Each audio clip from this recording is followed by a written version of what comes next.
My name is Ben Butler. I've created a piece for City Hall that's this wood wall piece, low relief, hand carved.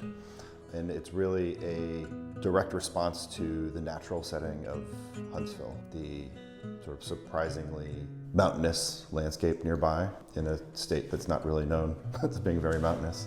Yeah, my first response to visiting Huntsville on my first site visit was just how that surprising elevation shift, the spring there, the caves nearby, this sort of like really fascinating geology and landscape. And so I decided to respond to that topography. All of my work is generally pretty abstract.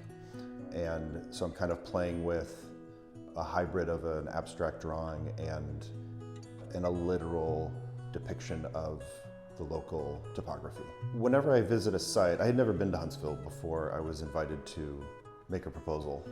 And so that very first site visit, I'm always very attuned to elements that I can draw from and my sort of first impressions. So one of those first impressions, as I said, was this really interesting topography. And another, sort of serendipitously, we found out that a number of poplar trees on site had to be removed because the new City Hall would be taking up a larger footprint. And I work with poplar a lot. I love it. It's a very interesting wood. It's a stable wood. And we were able to harvest those trees. And so I knew right away I wanted to work with poplar in this piece. It has a really nice color variation. My first impression of Huntsville, I always like to just walk around a lot, and when I visit a place for the first time, and this was my first visit to Huntsville. The reason the city's there in the first place is the spring, and you really feel that as the center of the town. And also the elevation shift is really surprising. I can't remember ever visiting a city and wandering around and sort of encountering a staircase, just because the elevation shift from one block to the next is so dramatic. And so that was, to me, like a really unique characteristic of the town.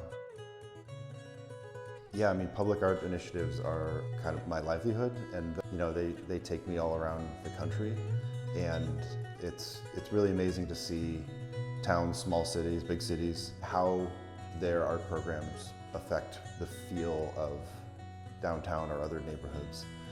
And the really successful ones like Huntsville, it's not a large city, but it's just sort of imbued with this sense of supporting the arts, because you do just sort of see it everywhere. Yeah, there's this world of public art and sort of adjacent arts administrative world that is really supportive of artists. It is a possibility to do that for a living. It's not this sort of crazy pipe dream, and the myth of the starving artist isn't so much of a reality. I think that the committee for this project did a pretty amazing job of finding work that suited the building and spoke about the city and the region, and supporting the arts in such a visible way in a city building is really important and wonderful.